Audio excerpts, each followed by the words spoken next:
Hi hello అందరికీ. ఈరోజు Sunday స్పెషల్గా దోశలోకి చికెన్ కర్రీని సింపుల్గా 10 నిమిషాల్లోనే ఎలా తయారు చేసుకోవాలో చూసేద్దాం. బ్యాచిలర్స్ అయితే చాలా సింపుల్గా ఈజీగా చేసుకోవచ్చండి. ఇంకా లేట్ ఎందుకు, రెసిపీ ప్రాసెస్లోకి నేను ఇక్కడ 300 గ్రామ్స్ చికెన్తో కర్రీని ప్రిపేర్ చేస్తున్నాను. చికెన్ని బాగా శుభ్రంగా కడుక్కున్న తర్వాత హాఫ్ స్పూన్ ఉప్పు, హాఫ్ స్పూన్ పసుపు, 1 స్పూన్ కారం వేసి చికెన్ అంతా బాగా కలిసే విధంగా కలుపుకోవాలి. ఇలా కలుపుకున్న తర్వాత 10 నిమిషాలు పక్కన పెట్టేయాలి. 10 నిమిషాల తర్వాత స్టవ్ ఆన్ చేసుకొని మంటని లో ఫ్లేమ్లో పెట్టుకొని చికెన్లో నుంచి వాటర్ అనేది వచ్చే వరకు ఉడికించాలి. చికెన్ ఉడికే లోపల చికెన్ కర్రీకి కావాల్సిన గ్రేవీని ప్రిపేర్ చేసేసుకుందాం. 2 మీడియం సైజ్ ఉల్లిపాయల్ని, 2 మీడియం సైజ్ టమాటాలని తీసుకొని సన్నగా కట్ చేసుకొని మిక్సీ జార్లో వేసుకొని మెత్తగా పేస్ట్ చేసుకోవాలి. ఇలా మిక్సీ జార్లో వేసి పేస్ట్ చేసుకొని వేస్తే కర్రీ అనేది బాగా గ్రేవీగా వస్తుందండి. చాలా సింపుల్గా కూడా చేసుకోవచ్చు. నేను చూపిస్తున్న విధంగా ఇలా మెత్తగా స్మూత్ పేస్ట్ లాగా చేసుకోవాలి. మనం గ్రేవీ ప్రిపేర్ చేసుకునే లోపల చికెన్ అనేది కూడా చక్కగా ఉడికిపోయిందండి. చికెన్ ఉడికిందో లేదో అని తెలుసుకోవడం ఎలా అంటే, ఒక చికెన్ ముక్కను తీసుకొని మనం దాన్ని మెదిపినట్లయితే 2 భాగాలుగా విడిపోతుంది. ఇలా విడిపోయినట్లయితే చికెన్ ఉడికిపోయినట్లే. ఈ స్టేజీలో స్టవ్ ఆఫ్ చేసుకోవాలి. ఇప్పుడు మనం కర్రీ ప్రిపేర్ చేసుకుందాం.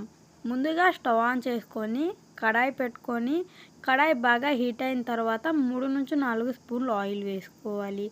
ఆయిల్ హీట్ అయిన తర్వాత ఆవాలు వేసుకొని ఆవాలు బాగా చిట్లిన తర్వాత పచ్చిమిర్చిని వేసి బాగా ఫ్రై చేయాలి.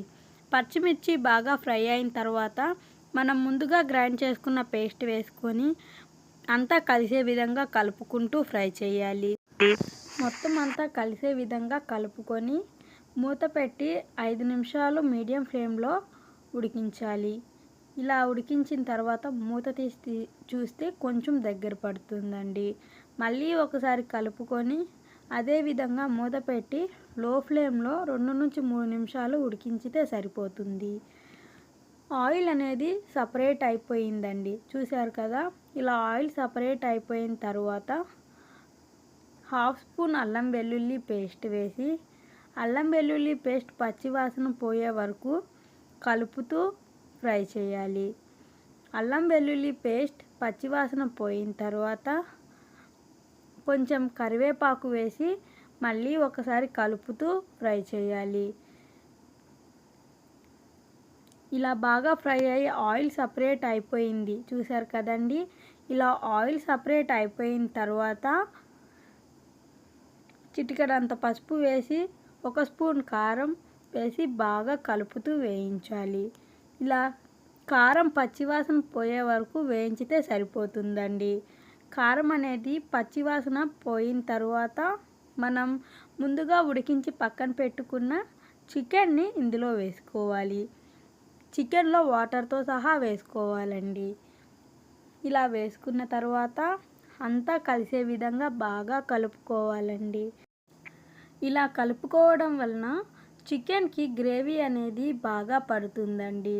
ఇలా కలుపుకొని ఒక్కసారి టేస్ట్ చేసి ఉప్పు సరిపోకపోయినట్లయితే కొంచెం ఉప్పు వేసి మళ్ళీ కలిపేసి మూత పెట్టి 2 నుంచి 3 నిమిషాలు లో ఫ్లేమ్లో ఉడికించాలి.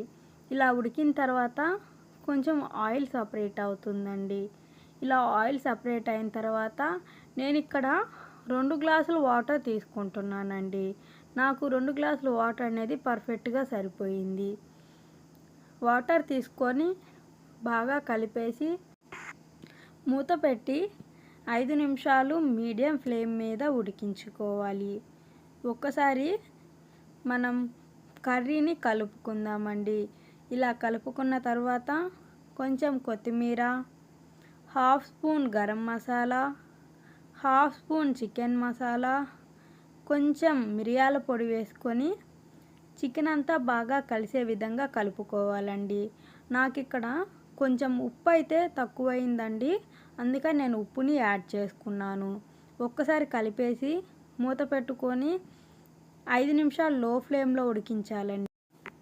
ఇలా ఉడికించిన తర్వాత ఒక్కసారి మనం కర్రీ దగ్గర పడిందో లేదో చూసుకుందామండి. కర్రీని ఈ స్టేజీలో ఉన్నప్పుడే ఆపేయాలండి. కర్రీ అనేది చల్లారినప్పుడు కొంచెం థిక్‌గా అయిపోతుంది.